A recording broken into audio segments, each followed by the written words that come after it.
हाँ जी तो welcome back Hasan live TV ते लो जी साढ़े जेह्ड़े कंसिस्टेंट व्लाग आ रहे सन 4 व्लाग ने आई थिंक जेह्ड़े कि असी इस किले ते बनाए ने इस किले दे अंदरूनी मंजर इस किले दी हर चीज़ तुहानू बड़ी डिटेल दे नाल दस्सी है। ये जहांगीर दी आज़ाद जेह्ड़ी कबर है ओह् वे अंदरां उंदरां ते जो भी ओह्दे ज़ाहन जिस्मानी ਉਹ ਇੱਥੇ ਦਫਨ ਨੇ ਇਹਦੇ 'ਤੇ ਵੀ ਅਸੀਂ ਵਲਾਗ ਬਣਾਇਆ। ਹੁਣ ਅਸੀਂ ਦੱਸਦੇ ਹਾਂ ਇਸ ਕਸ਼ਮੀਰ ਦੇ ਮੌਸਮ ਦੇ ਬਾਰੇ 'ਚ ਤੇ ਰਿਵਿਊ ਦੇ ਬਾਰੇ 'ਚ ਕਿ ਹੋਣਾ ਚਾਹੀਦਾ ਕਿ ਨਹੀਂ ਹੋਣਾ ਚਾਹੀਦਾ।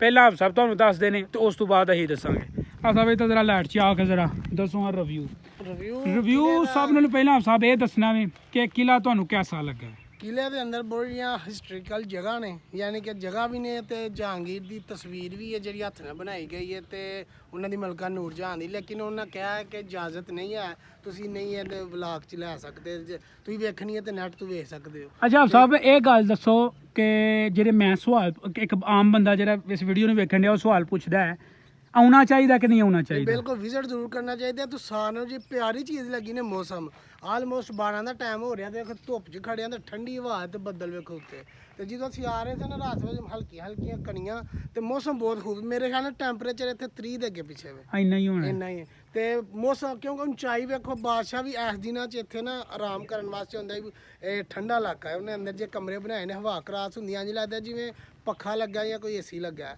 तो बादशाह भी ऐसे दिनों के इत्थे आया सी तो जो उसकी डैथ हुई थी तो मौसम बहुत खूबसूरत है।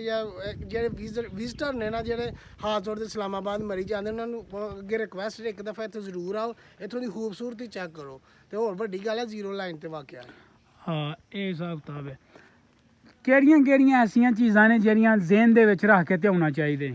एक तो पानी वाली बोतल नाल लो तो दूसरा जो है ना कलिया नहीं होना कलिया होने वाली गलती नहीं करनी वो रास्ता जो है ना थोड़ा जिहा डेंजरस थोड़ा जिहा कित्थे हल्ला दिया बंदा बहुत ज़्यादा खतरनाक जे दरख्त ने ना इन्हां दे उत्तों पत्थर थल्ले डिगे ने तो पत्थर जो है ना चिकने ने ए वेखो इन्हां दे उत्तों ना पैर भी स्लिप हुंदा है ते पैर भी स्लिप हुंदा है। असीं 2 दफ़ा स्लिप होण लगे सां लेकिन है कि बंदे 2 होण ना तो फिर 2 अच्छे एक दूजे नाल जे ना गाइड करते रहिंदे ने ते रौनक के इत्थे पहुँच जाते हैं। कलियां बंदियां नहीं इत्थे होना 1-2 या दोस्त सारे जिन्ने भी होन मिल के इत्थे आओ।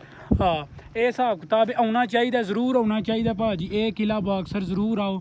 सियालकोट तो किला बाक्सर का जो सफ़र तकरीबन 2 ਤੋਂ 2.5 किलोमीटर का 2 किलोमीटर का जो फासला होवे 2-2.5 घंटे तुसीं इत्थे आई जांदे हो।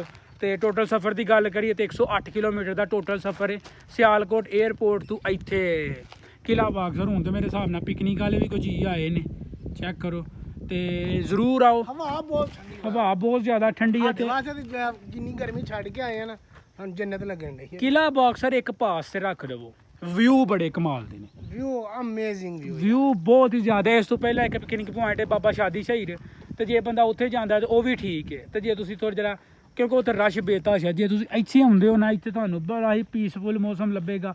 कोई भी किसी किस्म का ਹੁੰਦਾ ਨਾ ਕੋਈ ਰੋਲਾ ਸ਼ੋਲਾ ਬਿਲਕੁਲ ਸੁੱਖ ਸ਼ਾਂਤੀ ਦੇ ਨਾਲ ਤੁਸੀਂ ਇੱਥੇ ਵਲਾਗ ਸ਼ਲਾਗ ਆਪਣੇ ਵੀਡੀਓ ਬਣਾਓਗੇ ਤੇ ਘਰ ਨੂੰ ਜਾਓਗੇ। ਇਹ ਸੀ ਅੱਜ ਦਾ ਵਲਾਗ। ਉਮੀਦ ਕਰਾਂਗਾ ਵਲਾਗ ਤੁਹਾਨੂੰ ਪਸੰਦ ਆਏਗਾ। ਵਲਾਗ ਪਸੰਦ ਆਇਆ ਤੇ ਇਸ ਵੀਡੀਓ ਨੂੰ ਅੱਗੇ ਸ਼ੇਅਰ ਕਰੋ ਚੈਨਲ ਨੂੰ ਸਬਸਕ੍ਰਾਈਬ ਕਰੋ। ਰੱਬ ਰਾਖਾ।